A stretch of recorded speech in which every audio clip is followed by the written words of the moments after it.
Is JJ safe? He is safe and happy. You know that puts you in a danger. A mother's devotion twisted by belief. 2 children vanished without a trace. And a discovery in a quiet Idaho backyard that horrified the world. June 9th, 2020. Investigators entered a rural property in Fremont County, Idaho. The land was owned by Chad Daybell. Officers examined the ground beneath a tree on the property. As they dug, they located black plastic covered with boards and soil. Underneath was the body of a child wrapped in duct tape and plastic. A search continued in a nearby pet cemetery section of the yard. There, investigators located burnt human remains mixed with animal bones. These remains were also from a child. DNA confirmed the identities: 7-year-old Joshua J.J. Vallow and 16-year-old Tylee Ryan. Both had been missing since the fall of 2019. The discovery changed the nature of the case. Until that point, the matter had been handled as a missing persons investigation. After June 9th, 2020, it was a homicide investigation.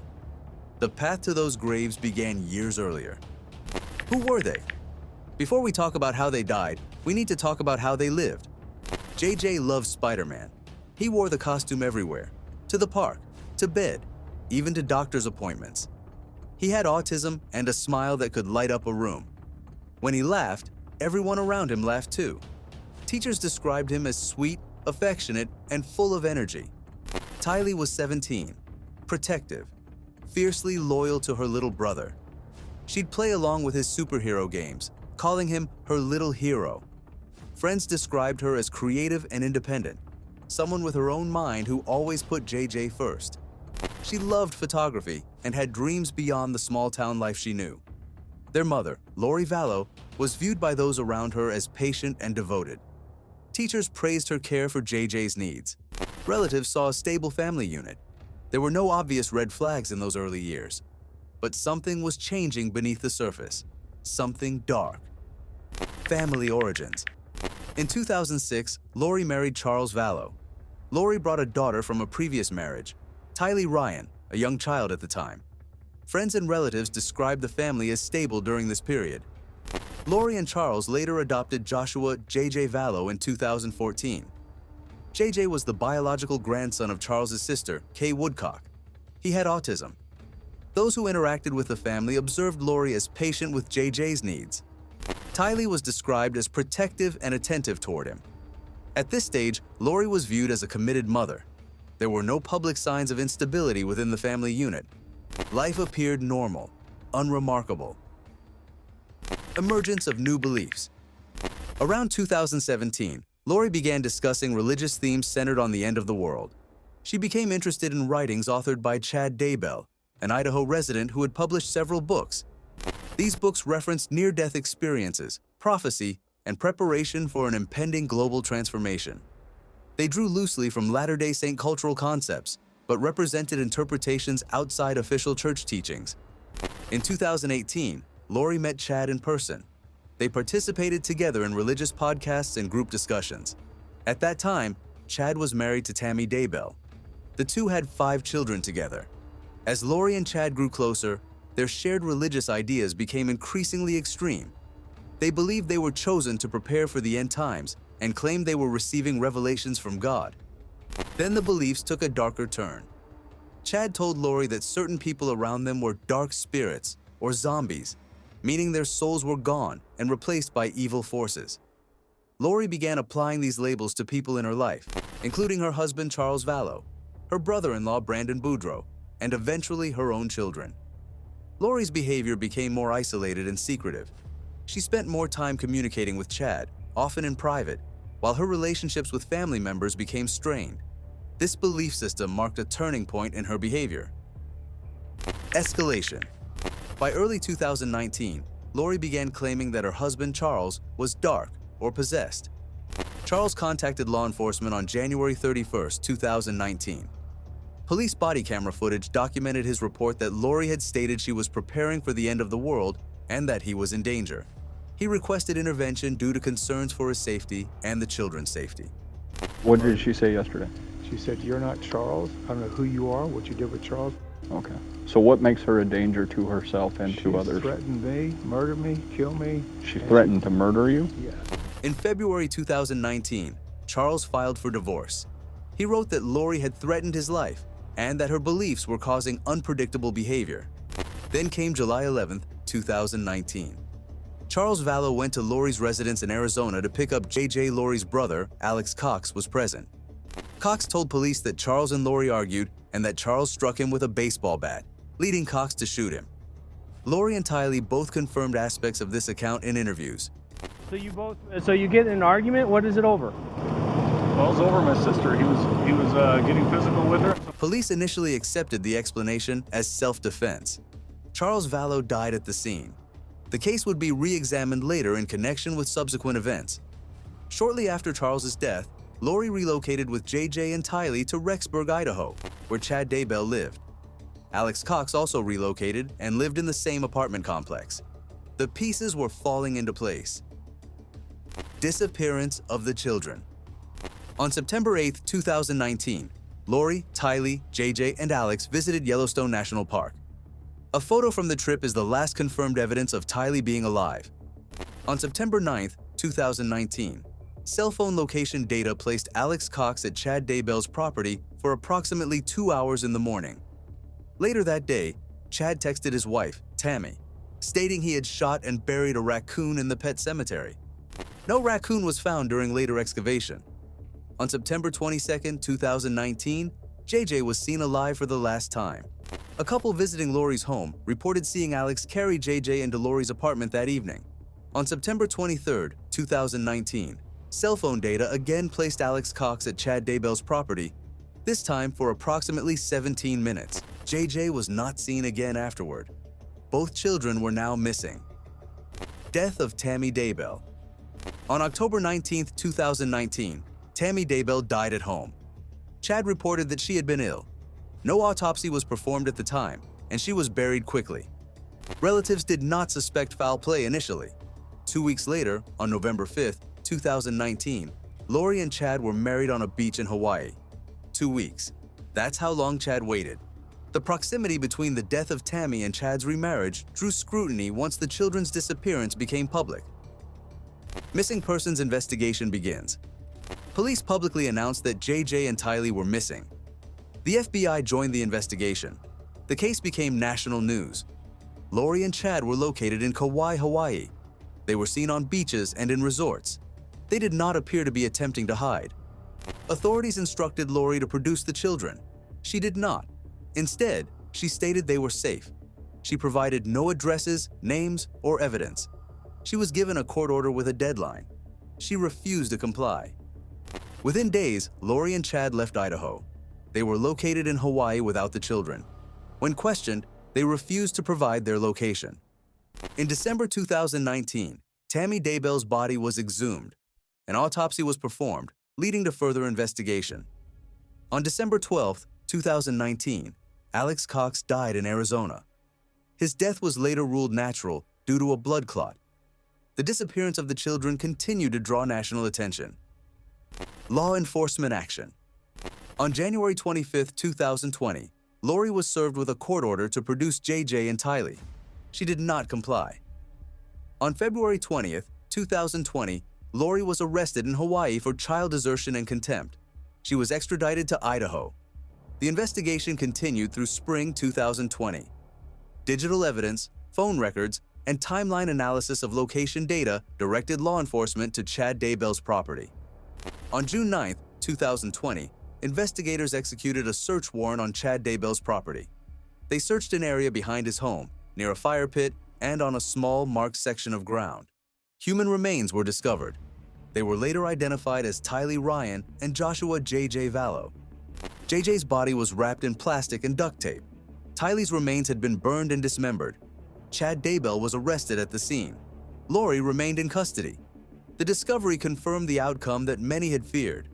Both children were dead and had been buried on land owned by the man Lori married soon after the deaths of her children and his wife. Charges and competency proceedings. In May 2021, both Lori and Chad were charged with the murders of JJ and Tylee. Chad was additionally charged with the murder of Tammy Daybell. Lori also faced charges in Arizona for conspiracy in the death of Charles Vallow and a separate conspiracy to murder Brandon Boudreaux, her niece's former husband, who survived an attempted shooting in October 2019. In June 2021, Lori was ruled incompetent to stand trial based on psychological evaluation. She was placed in a state hospital. In April 2022, she was deemed restored to competency and proceedings resumed. Chad and Lori's trials were separated. The death penalty remained a possibility for Chad. It was removed in Lori's case due to scheduling and procedural circumstances. Lori Vallow Daybell trial. On March 21, 2023, the death penalty was removed from Lori's case because newly discovered DNA evidence could not be processed in time. Her trial began on April 3rd in Boise, Idaho. She declined to testify, and her defense called no witnesses. The prosecution presented around 60 witnesses. On April 15th, jurors were shown photos of Tylee and JJ's decomposed bodies. Lori requested to be excused but was denied, as felony defendants must be present for major proceedings. Former friends testified about Lori's apocalyptic beliefs and her claims that she could cast out evil spirits. One of them said Lori once threatened to kill her and dispose of her body in trash bags. She threatened to kill me. Okay. Did she say how? Yes. She said that she would cut me up. And something about that she wasn't in the mental place to do that, but that she would get herself in that place to be able to do it. But that she didn't want to have to because it'd be so messy and there'd be so much blood. And that then bleach and something about trash bags. And that she would bury me where no one would ever find me. Prosecutors argued that Lori manipulated her brother Alex Cox, convincing him he was a warrior of God whose duty was to protect her. Her sister Summer Shiflett testified that Alex had suffered brain damage and had the emotional maturity of a teenager. On May 12, 2023, Lori Vallow Daybell was found guilty on all counts. On July 31, 2023, she was sentenced to 3 consecutive life terms without parole for the murders of Tylee, JJ, and Tammy Daybell, along with restitution for theft charges. Judge Boyce stated that Lori killed her children for financial gain, calling her path the most evil and destructive possible. Before sentencing, Lori addressed the court, claiming to have spoken to Jesus and her deceased children, saying they were happy and extremely busy in heaven. She denied any murders, attributing the deaths to accidents or medication. Chad Daybell trial. In November 2023, Chad's attorneys sought to remove the death penalty, arguing that he was less culpable than Lori, whom they described as manipulative and controlling. The motions were denied. Chad's trial began on April 10, 2024. Prosecutors described him as driven by sex, money, and power, and said he viewed his wife and Lori's children as obstacles. His defense depicted him as a devout man seduced into Lori's schemes, claiming Alex Cox was the violent enforcer. In May 2024, Chad's team filed a motion for acquittal over an indictment error in JJ's listed date of death. The judge dismissed it as clerical. Chad's children Emma and Garth testified that their mother Tammy had been weak and fatigued before her death, while her colleagues and sister testified that she appeared healthy. Chad did not testify. On May 30, 2024, the jury found Chad Daybell guilty of first-degree murder, conspiracy to commit murder, grand theft, and insurance fraud. Prosecutors confirmed they would seek the death penalty. At sentencing, Chad declined to present mitigation evidence. On June 1, 2024, he was sentenced to death and 15 years for insurance fraud, to be served concurrently. He was later transferred to Idaho Maximum Security Institution's death row. His attorneys filed an appeal 5 days later. Lori Vallow Daybell trials, Arizona. In November 2023, Lori Vallow Daybell was extradited from Idaho to Arizona, where she faced 2 separate conspiracy charges. She pleaded not guilty to both counts. In October 2024, a recording of a phone call between Lori and her son Colby Ryan surfaced, in which she asserted that she received higher knowledge directly from Jesus. She claimed Tylee accidentally killed JJ and then died by suicide, a statement that drew widespread attention and skepticism. Her attorneys filed motions for a competency hearing. 1 week later, Lori requested to represent herself. On December 5, 2024, a court-appointed doctor found her mentally fit to stand trial, and Judge Justin Boreski granted her request to act as her own attorney. Lori told the court she had real trial experience and had studied case law intensely during her incarceration. Charles Vallow case. The trial for Charles Vallow's death began with jury selection on March 31, 2025, in Maricopa County, Arizona. Lori claimed her brother Alex Cox shot Charles in an act of self-defense, asserting that Charles had raised a baseball bat and struck Alex, prompting Alex to fire the fatal shot. She repeatedly told jurors she would prove self-defense in her opening statement.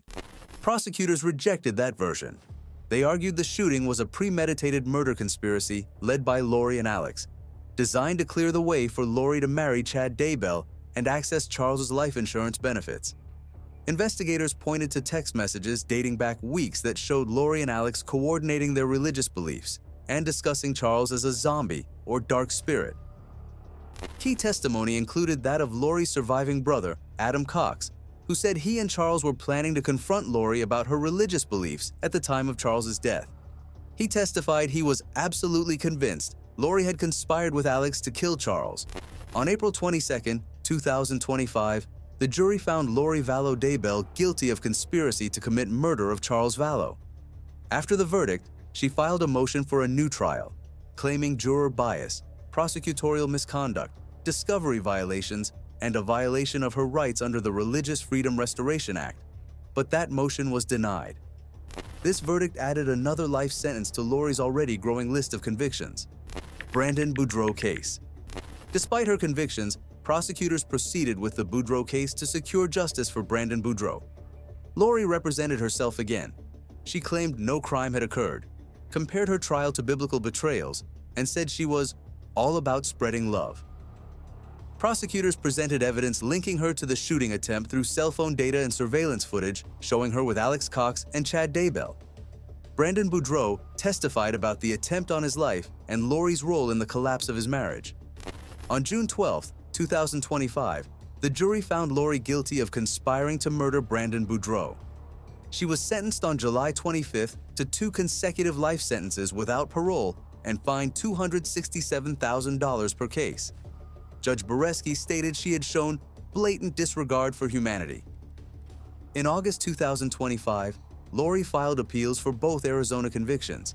She was then extradited to Idaho to serve her sentences at Pocatello Women's Correctional Center. 3 life sentences. Death row. Justice has been served. But no verdict brings back JJ's laughter. No sentence undoes Tylee's final moments. Somewhere in a prison cell, Lori still believes she talks to Jesus, still believes her children are happy and busy in heaven. The question that haunts this case isn't what she did. We know that now. It's how a mother arrives at a place where killing her own children feels like an act of faith, and whether we'd recognize the warning signs if it was happening next door.